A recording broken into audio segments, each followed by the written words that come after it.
One of my favorite historic figures in Penobscot history is Joseph Attean. Sure, Joseph was Henry David Thoreau guide in 1853, but I want to move beyond that.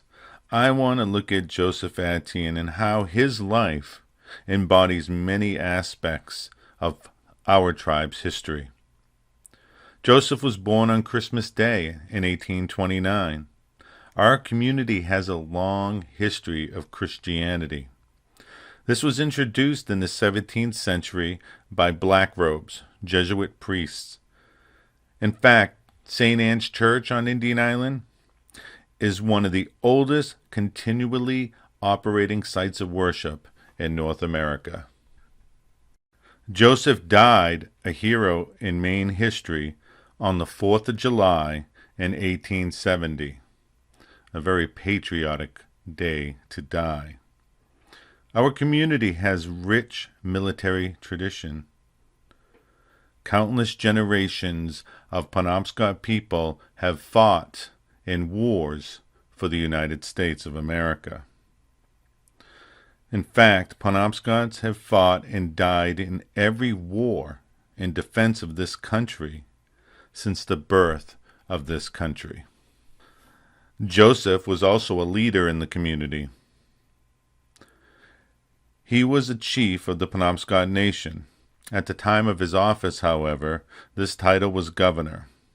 The epitaph on his gravestone, located on Indian Island, reads, "In accordance with the customs of the tribe, he received the office of governor from his father, which office he held 7 years to the time of his death. A pure and upright man, he was much beloved and honored by the tribe and respected by all." In an account detailing the tragic death of Joseph Attean, author Fanny Hardy Xstorm, a historian from Brewer, Maine, questions the authenticity of the inscription. She writes, "His epitaph is wrong in asserting that he received the office from his father, the title of governor. The office had been a lifelong office, hereditary in the Attean family, who were chiefs." But in Xstorm's accounts, she points out that he was actually elected. Elected or received by hereditary. There is much confusion on the path taken by Attean to the highest office of the Penobscot Nation. Attean's father was a chief up till his death.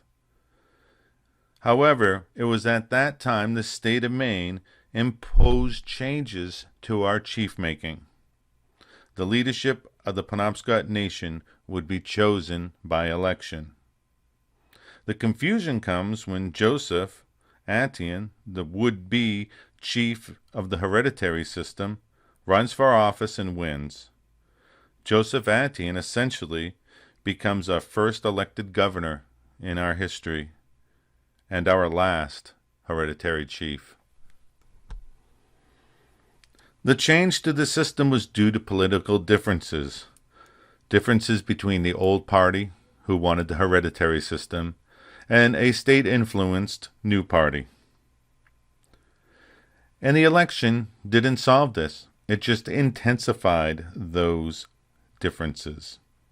In fact, in 1846, when Henry David Thoreau comes to Indian Island, he remarks, as he looks at the reservation, "They are all arranged with politics now." Above the epitaph, the entire gravestone reads, arched at the top, Joseph Attean, governor of the Penobscot tribe of Indians, son of John Attean, born December 25th, 1829, was drowned on the west branch of Penobscot River July 4th, 1870, at the age of 40 years, 7 months. 40 years old.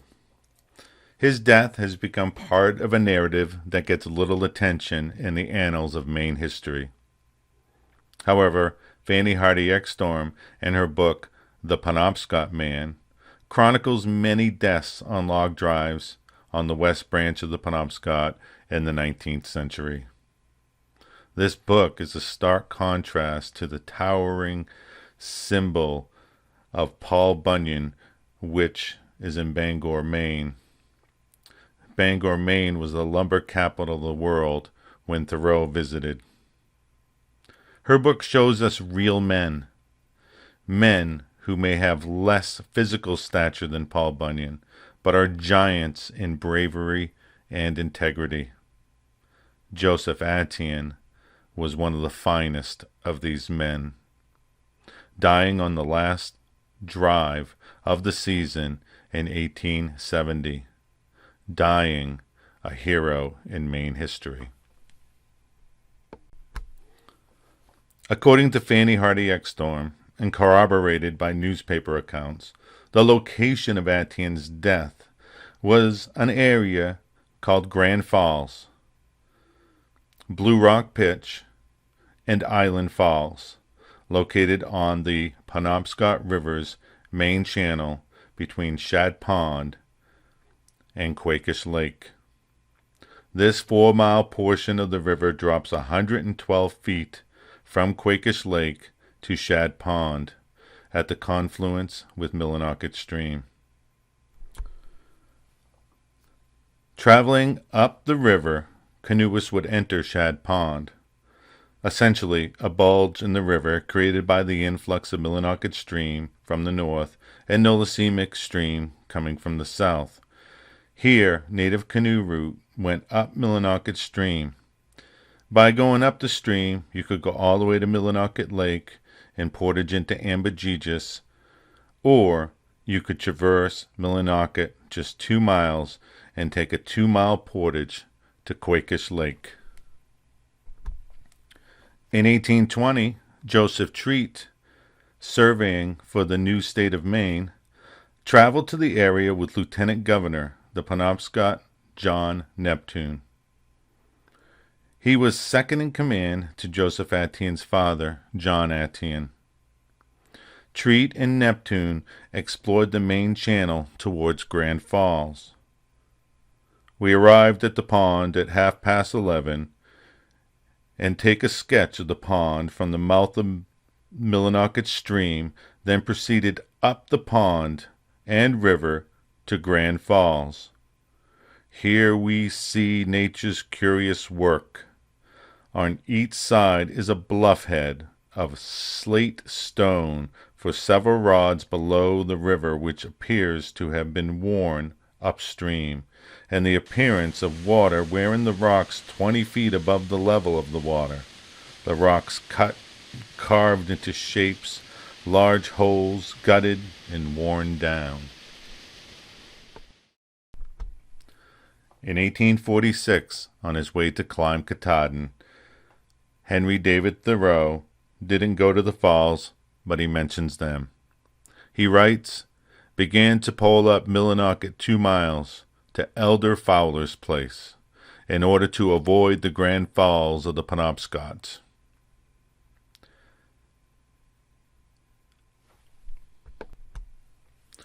In a book authored by David Cook, Above the Gravel Bar, The Native Canoe Routes in Maine, Cook writes, the route up the West Branch went up Millinocket Stream to avoid the long and rough carry by Grand Falls on the Big River. The Fowler carry went from Millinocket Stream over into Quakish Lake and back to the West Branch above the falls. Understanding the landscape of the area and the routes employed by generations upon generations of indigenous people and early settlers help us understand the circumstances of Attean's death. We are here on location at Grand Pitch Falls on the west branch of the Penobscot River. It was here on July 4th, 1870 that tragedy struck and 3 men were drowned, including Penobscot chief Joseph Attean. Recently, we visited Grand Falls. the place described by Joseph Treat in 1820. This, however, is 200 years later. We hiked in to visit the place we had never seen.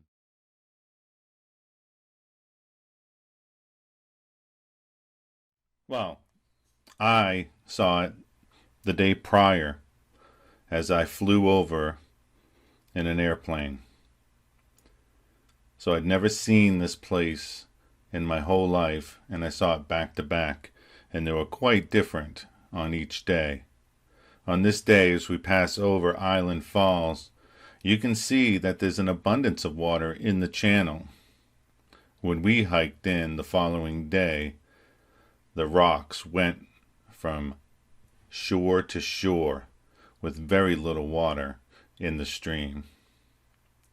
So as we come up around the corner here, this is where actual Grand Falls begins. It makes a serpentine route through the forest, and it cuts down further and further as it continues, making like a gorge near the end. When we went for this plane ride, we saw abundance of water flowing over the last pitch. However, when we went there the following day, there was only a small few ribbons of water going over this pitch.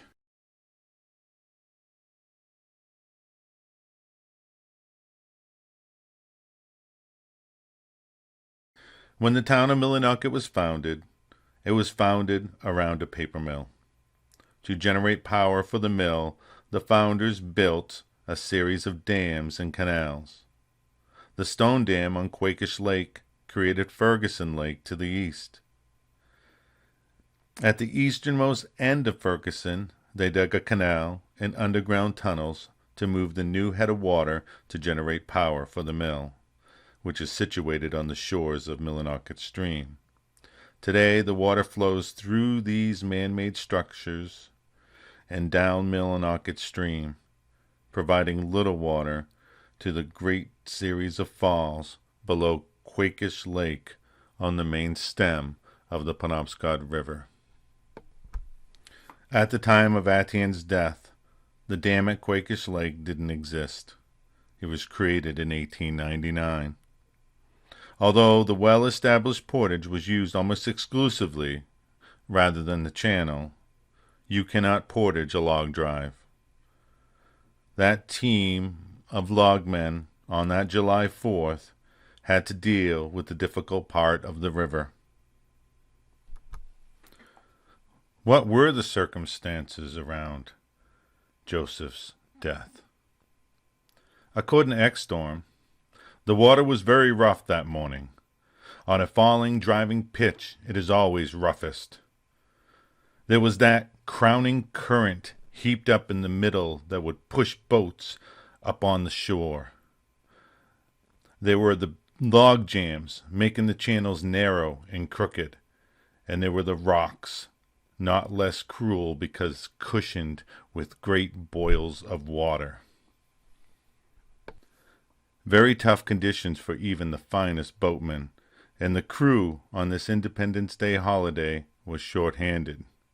Stephen Stanislaus, a Penobscot and a great bowman, was Attean's equal in size and weight. With Attean at the stern and Stanislaus at the bow, they were considered the best boatmen on the river. An inexperienced Charles Prouty replaced Stanislaus in the bow. Some blamed Prouty for the death on that day, but other conditions contributed. The boat, when they shoved off above Blue Rock Pitch, was overloaded with men. Usually no more than 4 would be aboard for such a tricky part of the river. They had 7. Prouty was unable to point the bateau downstream, and they struck a rock broadside. According to Xstorm, one thing everybody knows, there are men in that boat who could not swim. The others leaped and swam, These, the non-swimmers, clung to the boat, and Joe Attean stayed with them. Not clinging as they did, buried in water, not crouching and abject, waiting for death that faced him, not a coward now, never, but paddle in hand, standing astride his sunken boat, a big cocked foot put on each gunwale, working the last ounce. The last one sees of Joseph Attean, standing high in the stern of his boat, dying with and for his men. 3 men died on that 4th of July. Edward Connolly, a white man, and 2 Penobscots. Stephen Tomar died along with his tribe mate, Joseph Attean. The body of Edward Connolly had been picked up above the falls several days before, but the 2 Indians they found together in Shad Pond on Sunday, the 6th day, July 10th. They took both the bodies ashore, and where they landed, they cut a deep cross into the tree.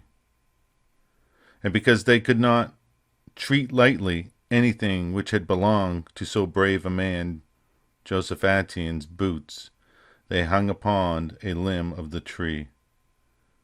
There the river drivers left them till they wasted away. A strange but sincere memorial to a good man.